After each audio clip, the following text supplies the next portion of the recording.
was a powerful and moving song for Mother's Day.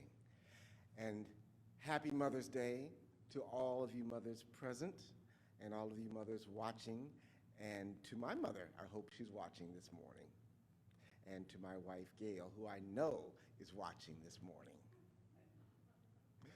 But, you know, as some have their own preferences, my wife, Gail, who could be here this morning as the guest of the pastor, has chosen pajama church, and that's okay. There will be those of you who will choose pajama church, and that's just fine. Like I said, we are in a new moment, a new history, a new historical moment for the church. But today is Mother's Day, and when I saw the lectionary passage for today, the words just came flowing out. No greater love.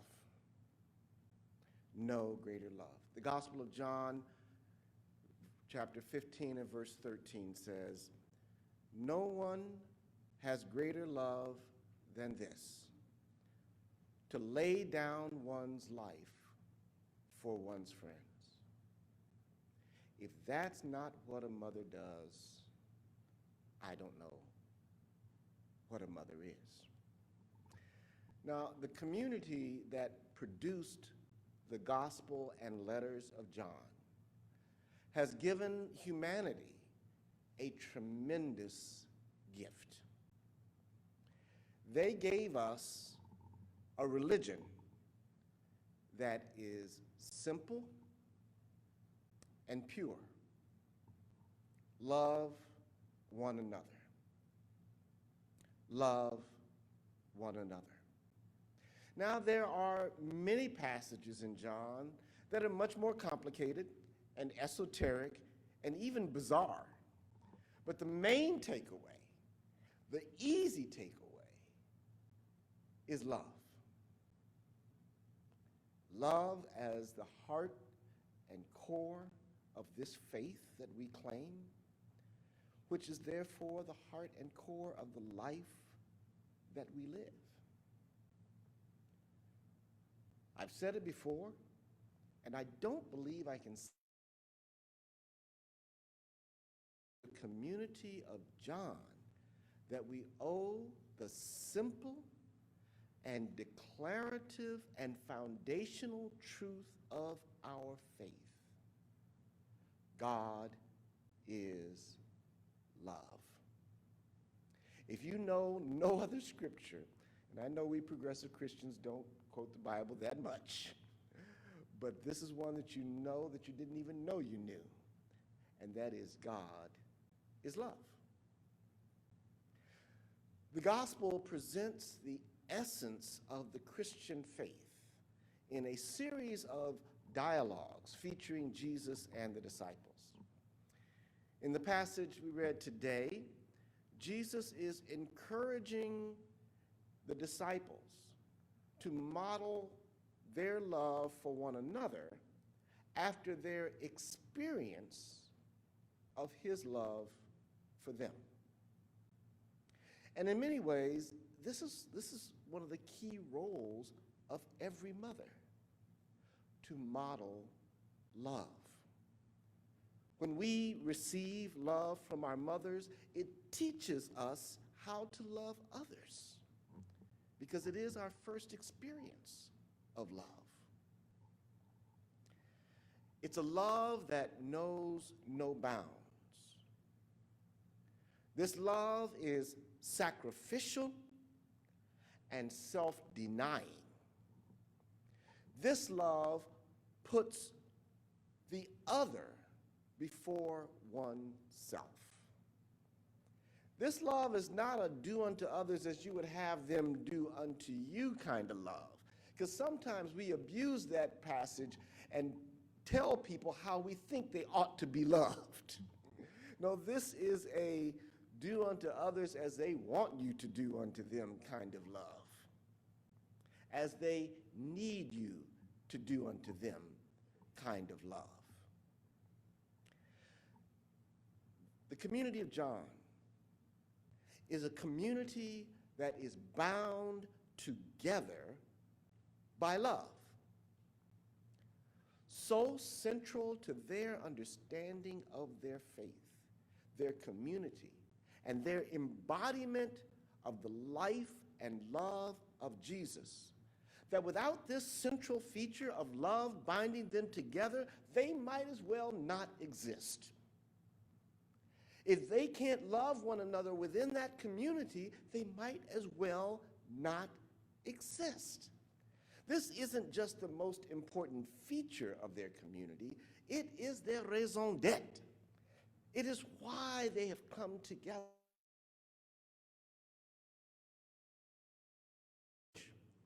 Were to take the challenge of John's community seriously, that love is the only and the primary and the central purpose of our gathering and calling ourselves pilgrim, I wonder if we could really call ourselves Christians.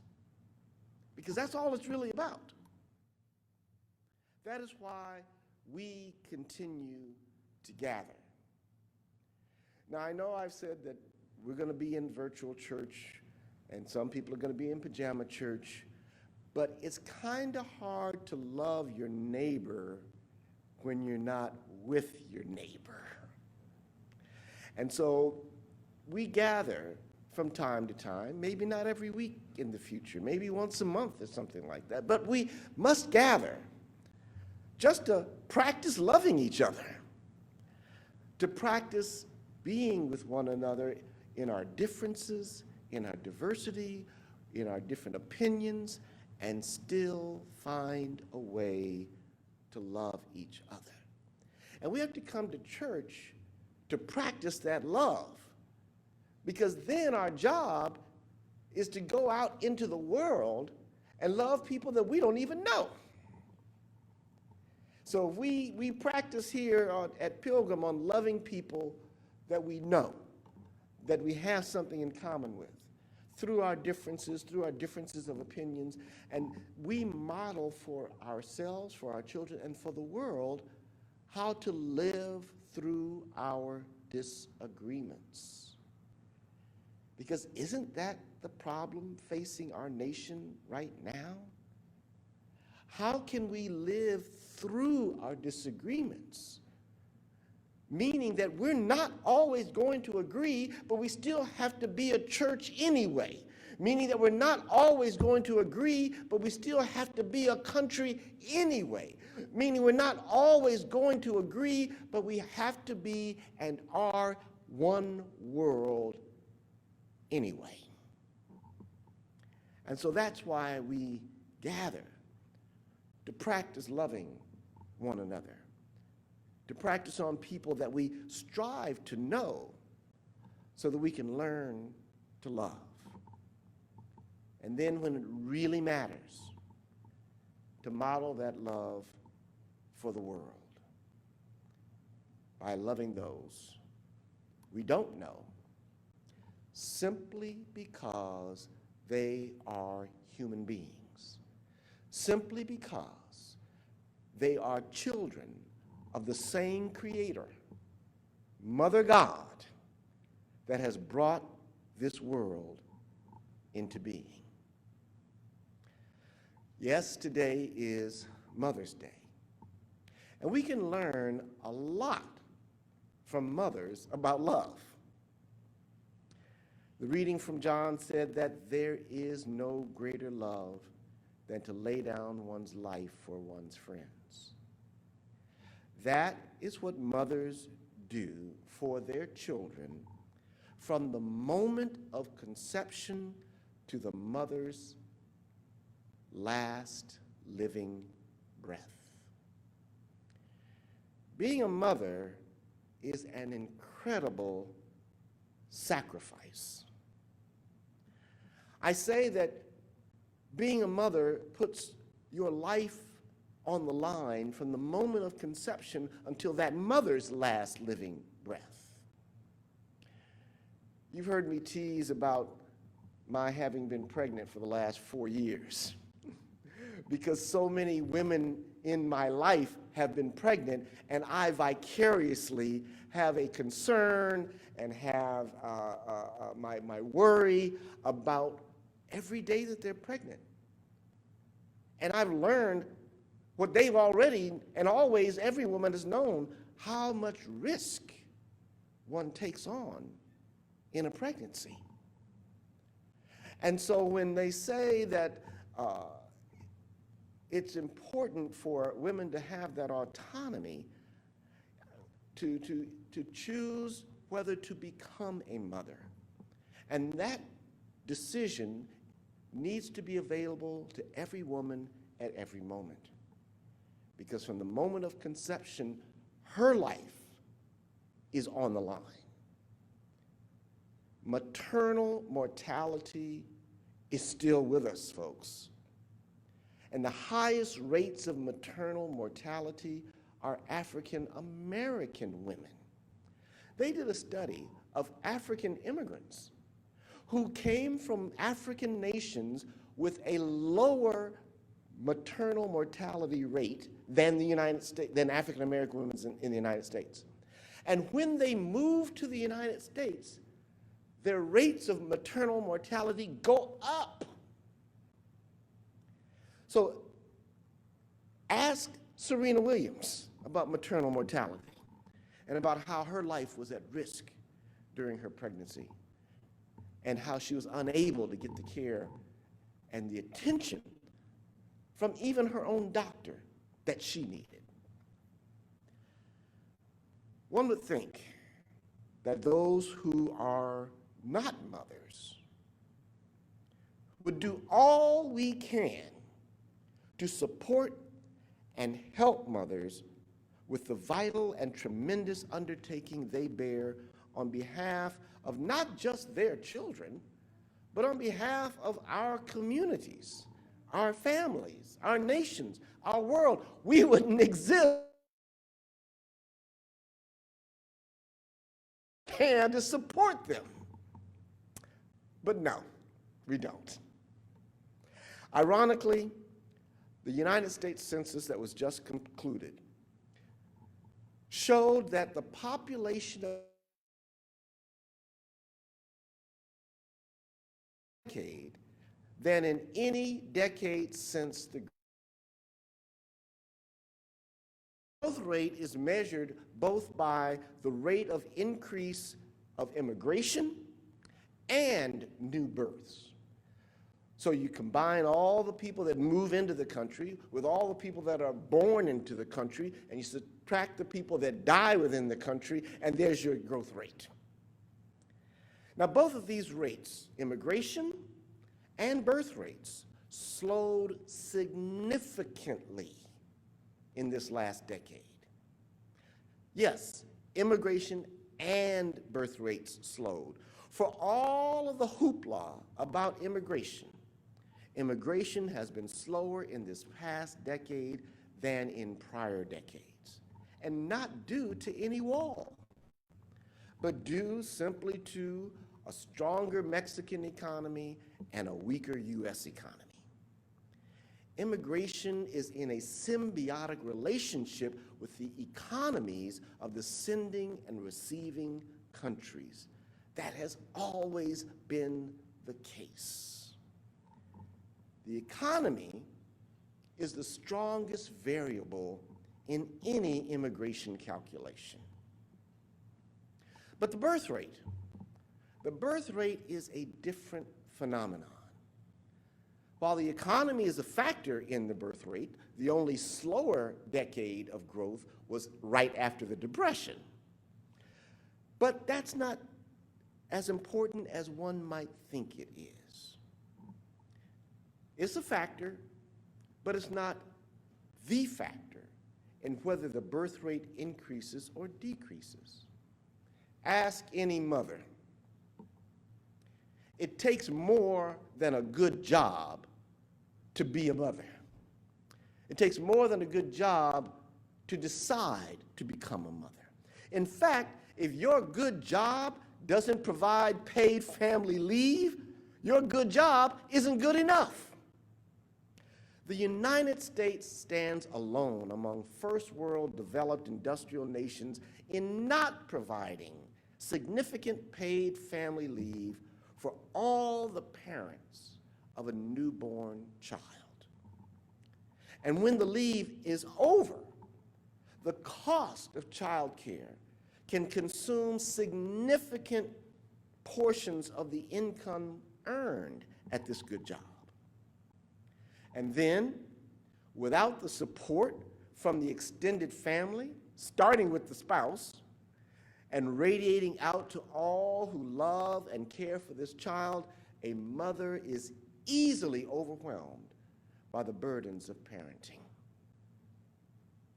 It would be good for the United States to provide the kind of benefits and support for childbirth and parenting that is done in Europe.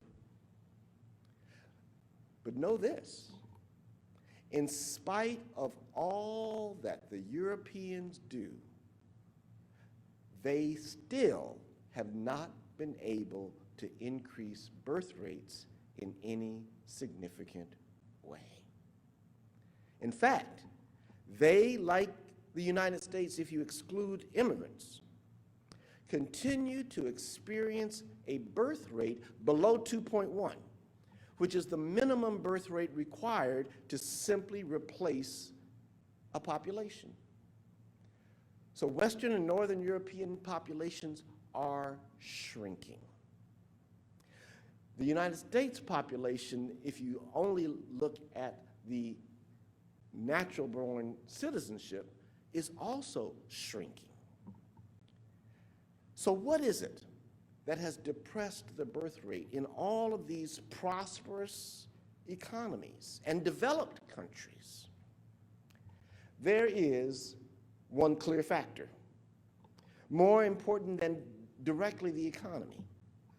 That single factor that has the greatest impact on birth rates is the education of girls and the equality of women. As education and equality go up, birth rates go down. As women find their life choices expanded beyond motherhood and childbearing, a certain percentage of women will choose to pursue those life choices. Sometimes these choices are added to motherhood, your superwoman. And sometimes these choices supplant motherhood. It was first noted in the efforts to reduce populations in poor, underdeveloped nations, where it was felt that it would be a boost to the economy to reduce the population, so that the natural resources of food and water in that poor, impoverished nation would be enough to support the population. They couldn't grow more food, they couldn't find more arable land, they couldn't provide more clean water, so they said the only thing to do to make this country survive is to reduce the population. Some of us are old enough to remember when population explosion was on the top of our agenda. I don't know what happened to that, but for poor nations, that was always the first world's concern. You all need to reduce your population. But in trying to figure out how to do that, they almost stumbled upon it. As they provided more educational opportunities for girls and more economic opportunities for women, the population shrank. Education for girls and economic opportunities for women, often in the very micro loans. See, $500 goes a long way in a nation where $2 a day is all people earn. But it transformed not only these economies, but it transformed these cultures and societies. Women were empowered and given the equipment of contraception and access to safe and affordable reproductive health services, including abortion, they utilized their newfound empowerment to plan and to limit their families. That is why, just this past week, the Taliban in Afghanistan bombed the girls' school in Kabul. 85 girls and staff were killed and hundreds injured simply because girls wanted to go to school. Now, the Taliban understand that going to school is just the beginning. The Taliban understand that Taliban men knew that it is education of women that was the path to women's empowerment, women's independence, and women's self-determination. And that would be the end of their patriarchal power scheme that's built into their culture and built into their version of their religion. Tragic. We wonder, why is it so bad to teach girls to read and write and do arithmetic? It's not the knowledge itself, it's the empowerment that that knowledge gives. Now, yes, we can be duly critical of the Taliban, and we haven't used car bombs in the United States to prevent girls from going to school. But we should not forget, and I even am old enough, it's just been 2 generations since women were excluded from higher education opportunities in this country, especially the elite universities. They didn't need car bombs in Cambridge to keep women out of Harvard. They simply said, you can't apply. Yes, it was my class of 1977 that was the first year that women were admitted to Ivy League schools. That's why they had the Seven Sisters institutions for women. So now we realize that women in underdeveloped nations and in developed nations are not as different as we might think they are.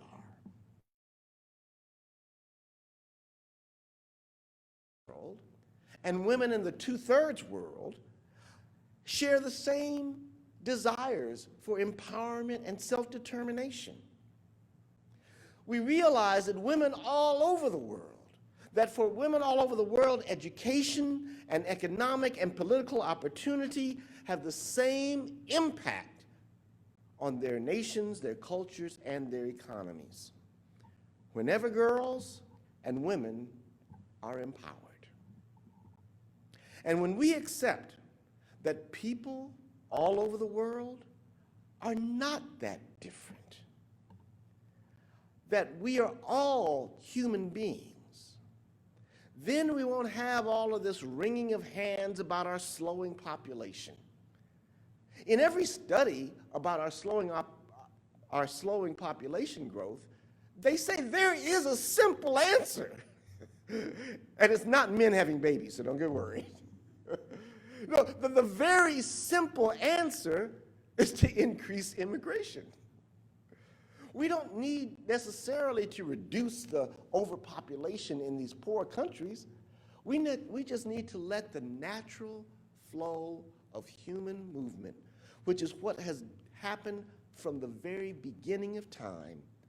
A few folk in East Africa got up one morning and decided to walk. And they haven't stopped walking since. That's how this whole world got populated. People have moved from where the resources were lacking to where the resources were available, And that's been the whole history of this planet. Immigration is and has always been the fuel for the economic engine that has driven the United States to become the wealthiest nation the world has ever known. But our racism and xenophobia and hatred for the other children our Mother God has given birth to prevents us from grabbing hold of the solution that is staring us right in the face.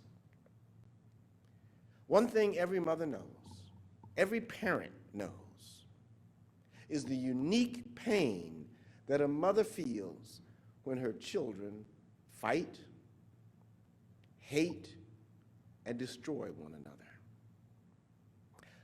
So let us be obedient children to our Mother God and love one another as our Mother God has loved us.